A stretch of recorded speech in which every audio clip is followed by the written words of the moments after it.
Hey, yo, I want to talk about the new Spider-Man set, and I'll warn you up top that I'm currently not positive on it. Plus I'm not feeling very well and I'm a bit grumpy.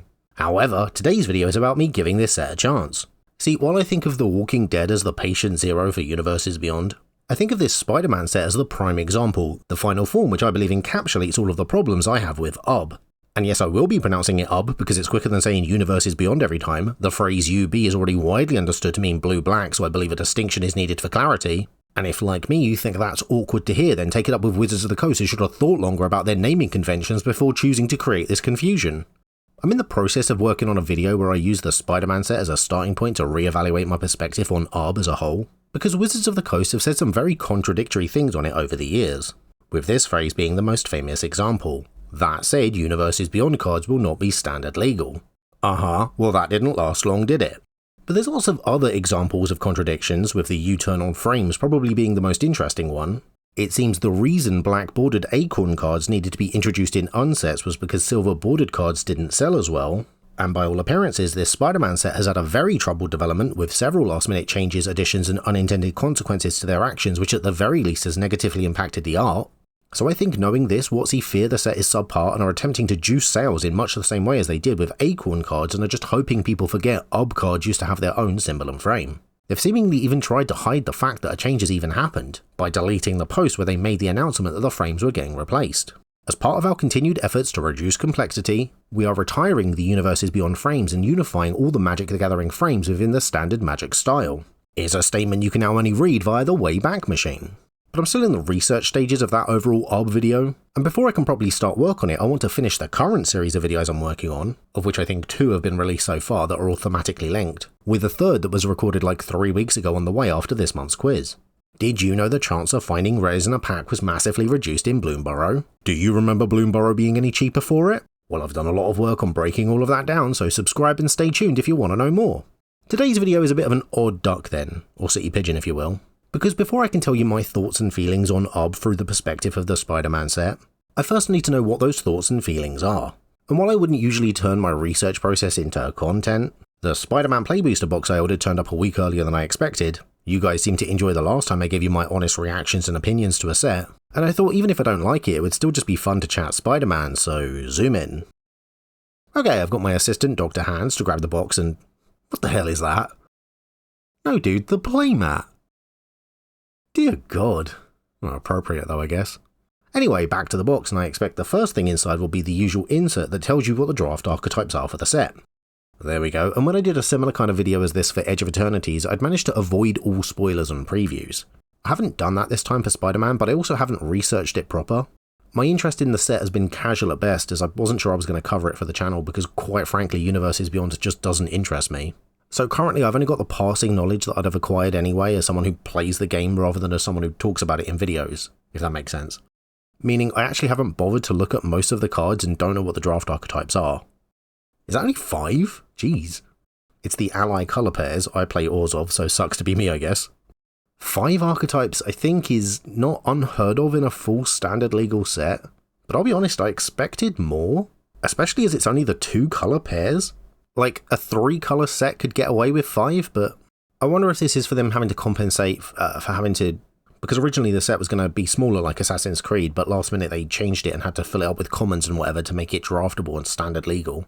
But that's not an excuse for under-delivering, and I obviously don't just mean with the amount of archetypes specifically, but any aspect of the set. This is still being sold at a full, if not higher price than a normal standard legal full set, so they don't get to be excused if it's crap. If it's being sold and presented as a set like any other, then it should be judged as a set like any other. Anyway, let's actually look at the archetypes. The 4 mechanics and then red-green just gets large spells. Oh no, we didn't intend this set for draft and now we need an emergency 5th archetype without designing any new cards. Well, a bunch of the spells in red-green are overcosted and unplayable anyway. Cool, let's just say that's an archetype and call it a day, I bet. Excellent stuff. Maybe that's unfair, maybe expensive spells was always intended to be a play pattern, but I don't know. I've got Dr. Hands to get 6 packs for us, which is the same as you'd usually get in a pre-release pack. I initially didn't want a booster box because I don't really like Universes Beyond, and if I were going to open packs for the channel, I knew I'd only use 6 like I am now. But my LGS and online stores have been sold out of the bundle for months, and the day I was free to attend the pre-release I also discovered that was sold out too. so I couldn't get the thing that I wanted.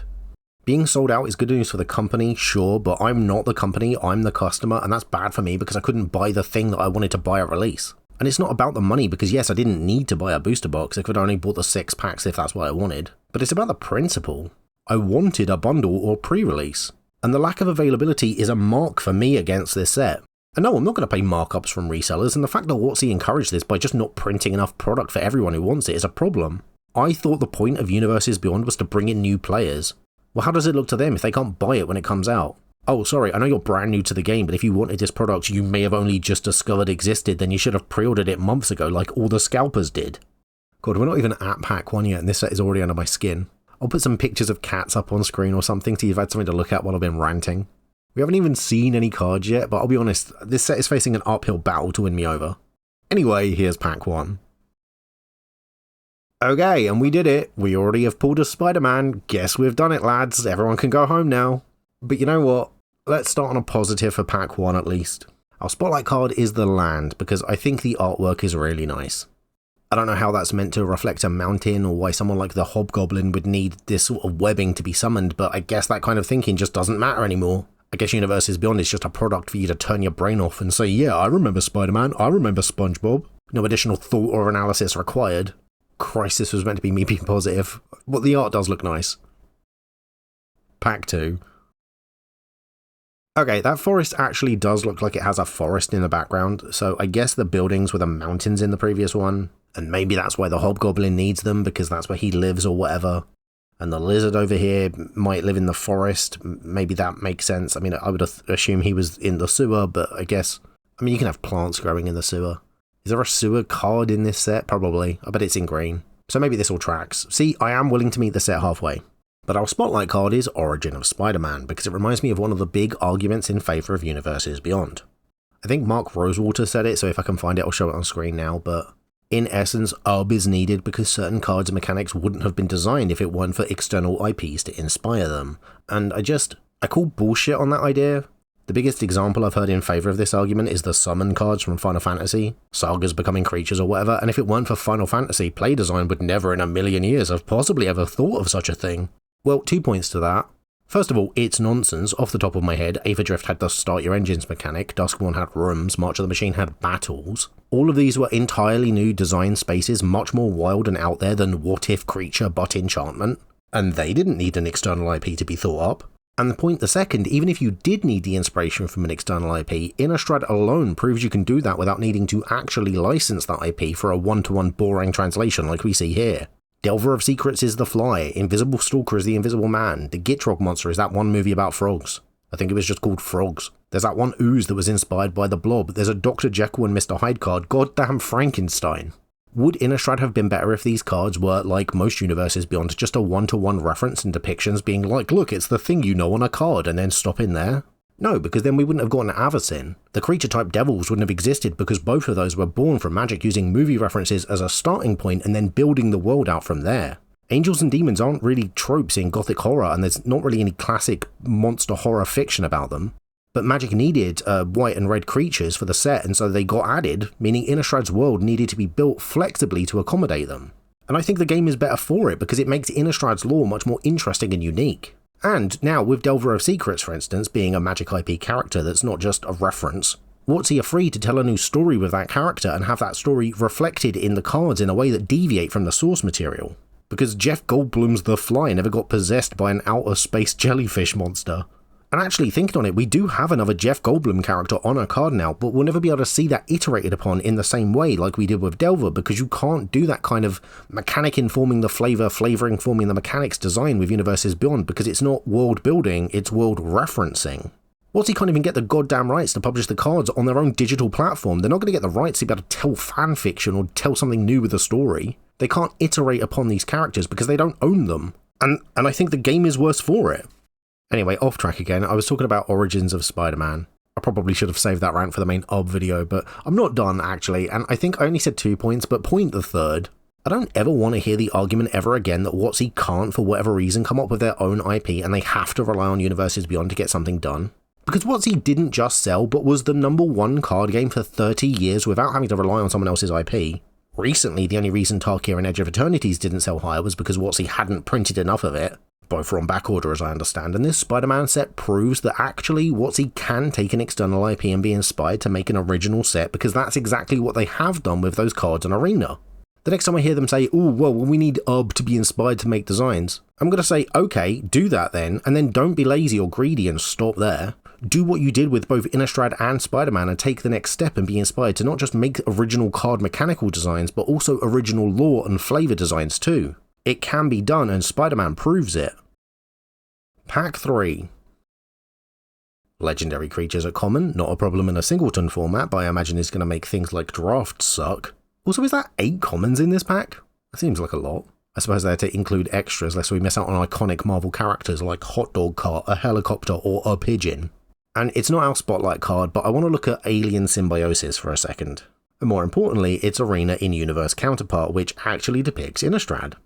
Don't even get me started again on the fact that Wizards of the Coast are so inept that they couldn't secure the digital rights to their own cards on their own digital platform, and now we're left with an entire set that has 2 copies of every single card in it, depending on whether you're playing in paper or online. Insane. Anyway, I know I'm doing a lot of complaining about Universes Beyond here. I know I'm going to get accused of gatekeeping and don't yuck someone's yum, and why can't you just let people have the cards? Well, let's zoom in on Electro's Bolt here and read the reminder text for Mayhem. You may cast this card from your graveyard if you discarded it this turn. So that means if it's freshly discarded, you can bring it back, right? Well, our Spotlight card is rocket-powered Goblin Glider. It also has Mayhem, but does that mechanic make sense for that card? Does the Green Goblin discard his glider, and then have to have it come back immediately or risk losing it for good? Is that a good representation of how this glider works in any adaptation, whether it's comics or films or whatever? Now, if you look at the in-universe Arena version of this card, which is another one that depicts Innistrad, yes, I did memorise the ones that do, you'll see it's called Stitcher's Wings, as in, these are the corpses of recently deceased flying creatures that have been retrieved before they could rot, and then stitched together Frankenstein style into a wingsuit to allow someone to fly. Doesn't that make so much more sense flavorfully, given the mechanics? Isn't that better? I mean, we've seen both flying scabs and wingsuits before on Innistrad, but not in this combination of both together at once. And honestly, as the Innistrad lore nerd, I couldn't even at first blush tell you what creatures those wings are from. But I don't mind that because the world was built in such a way as to be able to accommodate this new idea and this new lore when the card mechanics demand it so that it wouldn't feel out of place. I know I'm going to be accused of gatekeeping, but this sort of flavour meeting mechanics and flexibility of being able to change the lore to fit the needs of the cards is what I'm talking about when I say the in-universe IP is superior over having to wedge mechanics onto cards depicting an external IP which was never designed for the game in the first place. But I don't have a problem with meaningless nonsensical representations like we're seeing here in Spider-Man on alt art and reskins, for instance those Godzilla cards. You don't hear me complaining about Innistrad's literal Dracula cards because those aren't the primary representation. Here the in-universe card comes first. Even that, I think it was called Zathura, still had the in-universe name on it even though that card wasn't printed until later. Which is fine. SpongeBob, for all of its sins, at least had the grace to only be a reskin. What I'm actually complaining about with URB is the fact that the inferior non-magic versions not only come first, but often are also the only version available. Think about how powerful Orcish Bowmasters is. If you don't like Universes Beyond, you either run it or be left behind. So if you think I'm gatekeeping by complaining about it, well, you got your Spider-Man cards, but my in-universe cards aren't being printed in paper. So who is the one being gatekept? Pack 4. Already started to see duplicates, even in the same pack now, due to this full standard legal set containing so few cards. But our Spotlight card is Bagel and Schmear. Thrilling. You can't think Spider-Man without thinking Bagel and Schmear. What an absolute wild fantasy world I'm being whisked away to. Pack 5. Oh look, it's the actual literal Nazi Swarm. Maybe they should have made Nazi a creature type for synergy when they inevitably print the Red Skull and Hydra. What fun! Also, why isn't the Green Goblin green? What, the Dr. Octopus cards get to constantly reference the number 8 because Octopus, get it? And both cards that depict a man whose name just happens to be Flash have the mechanic Flash because get it? But the Green Goblin can't be green and has to be red because this set is such serious business. Our Spotlight card is the Spectacular Spider-Man, and you're going to have to forgive me because I am going to script this next bit, there's no way I could do it off the top of my head. But, isn't it nice that you can get fancy cards like this version in Play Boosters? Shame the textured foil version of this only appears in Collector Boosters, and the 7 other costume change versions of this only appear in Collector Boosters. and the borderless classic comic cards only appear in collector boosters, and the foil borderless source material cards only appear in collector boosters, and the borderless gauntlet soulstones only appear in collector boosters, and the cosmic foil textless soulstones only appear in collector boosters, and the borderless sensational showdown scene cards only appear in the scene box and collector boosters, and the extended art cards only appear in collector boosters, and these daily bugle breaking news cards only appear in a secret lair, and these heroic deed cards only appear in a different secret lair, and these mana symbiote cards only appear in another different secret lair, and these Venom Unleashed Colors cards only appear in yet another different secret lair, and these Venom Unleashed Ink cards only appear in, I kid you not, yet another different secret lair, and finally these Villainous Plot cards only appear in another different secret lair. God, what a pull! This spectacular Spider-Man has me really excited to try and collect all of the cards in this collectible card game. How much are those collector boosters again? Good thing Spider-Man is a luxury IP aimed at adults with disposable income. I think my favourite variant might be this battle-damaged version of it that, no joke, is only available as part of a tie-in bundle with a Marvel Legends action figure. I'm a consumer, I love spending money. Pack 6. I really didn't expect this video to be as negative as it's turning out to be. I was really looking to be one over here. But hey, look, we got a 5-colour legendary. Should have done a Commander Scramble instead. Oh well. Our spotlight card is Scarlet Spider Ben Reilly, because he's my favourite Spider-Man. I'm not actually a fan of the art though, because either that's the wrong shade of red used on the suit, or they shouldn't have depicted him in broad daylight, because to my eye he looks off. I mean, it's only a personal preference, but he is called the Scarlet Spider. No, the reason I picked him is because this, like the Innistrad cards, is one I'd previously looked up. And when I searched Scarlet Spider, assuming my favourite Spider-Man would be in the set, I also discovered this card, Scarlet Spider Kane. These are two different cards depicting two different characters, but this one says when Scarlet Spider enters, and this says if Scarlet Spider was cast. Neither use the full name and neither clarify which Scarlet Spider they're talking about, so I assume the mechanics don't work for each other and Kane's ability doesn't trigger when Ben enters. But the fact I don't know 100% that's the case I think is a big issue. Because if I, as an enfranchised player, don't completely and confidently understand the cards and have doubts after having read the cards, then God help anyone new to the game attracted by this IP, which again is the reason that keeps getting trotted out as to why we need UB in the first place. And that's all 6 packs. I don't like the set, can you tell? I went into this with low expectations, but I still wanted to do it because whenever I've knocked Universes Beyond in the past, I've always used Spider-Man as the example I'd give for how I just can't see the worlds of external IPs fitting into Magic, and how Magic's existing systems would need to break to accommodate a world not designed for it. So now the set is out, I thought I'd give it, and by extension all Universes Beyond, a chance to blow me away. I've never bought any UB products before, so I wanted to see what all the fuss was about, from a consumer perspective, which is why I didn't heavily research any of the spoilers. I like Spider-Man, I loved the 90s cartoon growing up, and I even made a pre-release deck using that Scarlet Spider card because I like him. The deck I think is crap though because it's red-green and that archetype is have a bunch of high-cost cards, of which I think Dr. Hands only opened 3 in those colours anyway, and they're too expensive to get a chance to play or make much use of them in a faster 40-card environment anyway. Not that I'll get a chance of course to test it at a proper pre-release because mine was sold out. That colour combination doesn't even make thematic sense because by necessity it's had to have both heroes and villains in it in one deck, so I don't like it. But yeah, the same is true for Spider-Man. I don't like it. I'll compile my thoughts and feelings on this experience into the upcoming video I mentioned at the start. But hey, if you think I'm wrong about anything, or that some of these designs are actually great, or think there's an aspect that I've overlooked, in essence, if you like this Spider-Man set, then let me know in the comments below why, because honestly, I'm not seeing it. Thank you very much for watching this video. Sorry about the tone, I didn't intend it to be so negative, but I don't like the set, there we go. And thank you to everyone that supports me, like 27 publications, Eggboy the Particle that permeates all existence, Blank Space, Wanpako Jozu, Miss Murder, a random Patreon, Ominous Jazz, and the rest of my patrons whose names are on screen now. I'd also like to thank the sponsor for this video, me and my Patreon page, where you can get your name credited on screen too. Check it out in the link in the description below. Hit the like button, leave a comment, install some web fluid. Most importantly, subscribe and share this video with a friend. Hit the notification bell and do all those things the algorithm loves. If you agree or disagree with any of my points, or you want to see me do a video on another subject, let me know and I will see you next time. Ugh. I had to blow my nose every 10 seconds. I think I am coming down with something, goddamn.